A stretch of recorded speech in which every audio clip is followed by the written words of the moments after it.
propose de faire un tour de magie devant vous. 52 cartes, un jeu de cartes tout à fait normal, vous voyez ici, mélangé, parfaitement banal.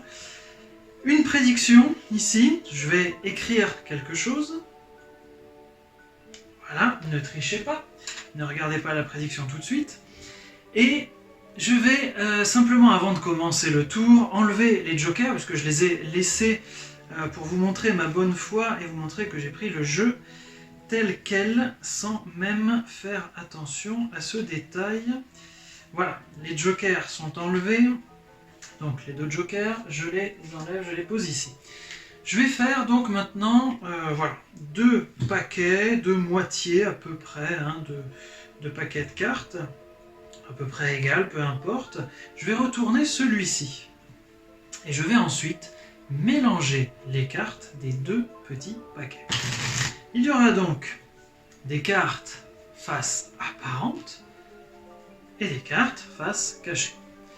Je vais reprendre la même chose, je vais refaire cette opération. Je vais donc faire deux petits paquets, je vais retourner celui-ci. Vous voyez qu'on retombe sur une carte face apparente. Je vais à nouveau mélanger. Un peu mieux que ça. Toujours pas. Voilà, cette fois on y arrive. Voilà, on peut réitérer l'opération autant de fois que nécessaire, c'est pas du tout un problème. Donc voilà, à nouveau, on va le refaire. On va remettre à l'envers, etc. Et c'est parti, cette fois-ci, ça passe mieux. Voilà donc notre jeu de cartes qui est complètement mélangé. Certaines cartes face apparente, certaines cartes face cachée. Je vais ouvrir ma prédiction à présent. La voici. 24 cartes seront face cachée. Alors on va vérifier ça.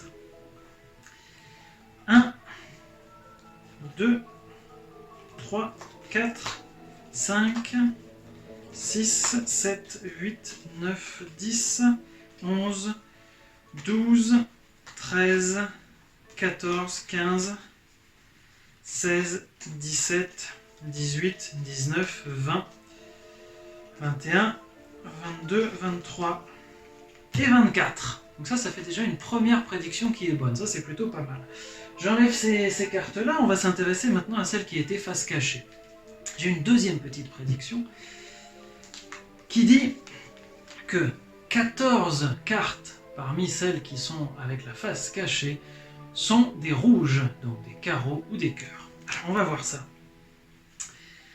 1, 2, 3, 4, 5, 6, 7, 8, 9, 10, 11, 12, 13, 14. Donc on est à nouveau sur une bonne prédiction, ça c'est plutôt chouette. Je vais enlever ce paquet de cartes rouges, je vais le mettre là. J'ai une dernière prédiction. Toutes les cartes restantes, toutes les cartes noires restantes sont des piques. Alors on va vérifier ça. Je vais vous les étaler comme ça pour que vous voyez bien. Ce sont toutes des piques. Ah non, il y a, vous le voyez peut-être, tout ça ce sont des piques, mais ça c'est un as de trèfle. Oui mais c'est pas grave parce que il y a une dernière prédiction qui nous dit sauf l'as de trèfle. Alors la question elle est simple, comment marche ce tour? Voilà. Je vous répondrai dans 2 semaines. Je vous ferai une autre vidéo d'ici 2 semaines qui vous donnera l'explication intégrale de ce tour de magie. En attendant, je voudrais juste vous recommander quelques petites chaînes YouTube amies et qui sont vraiment très intéressantes. Tout d'abord la chaîne YouTube de Manu Houdard qui s'appelle Very Mad Trip, comme le nom de son ouvrage, que je vous conseille également très vivement. La chaîne de Michael Launay, que vous connaissez sans doute si vous vous intéressez aux mathématiques, ainsi que ses ouvrages qui sont devenus des best-sellers. Je vous recommande également la chaîne Scientific Phys, qui est une chaîne faite par un professeur, Gilles Gouriot, et ses élèves dans un collège à Avoine. C'est une chaîne très dynamique, très théâtrale, très sympathique et très diversifiée que je vous recommande vivement. Je vous recommande également Cogito Ergo Sum, qui est une très bonne chaîne, ainsi que Cap Science et Audimat, qui sont des chaînes de vulgarisation de très bon niveau. Si vous voulez découvrir d'autres tours de magie et d'autres curiosités liées aux mathématiques, car ce tour de magie est en grande partie mathématique, je vous invite éventuellement à consulter Vous aimez les maths sans le savoir. Puis si vous voulez manipuler les cartes, manipuler les cartes politiques notamment, si vous voulez manipuler par les nombres la réalité, je vous invite à aller consulter le théorème d'Hippocrate, histoire de la manipulation par les chiffres, de Pythagore au Covid-19. A bientôt pour la solution de ce tour de magie.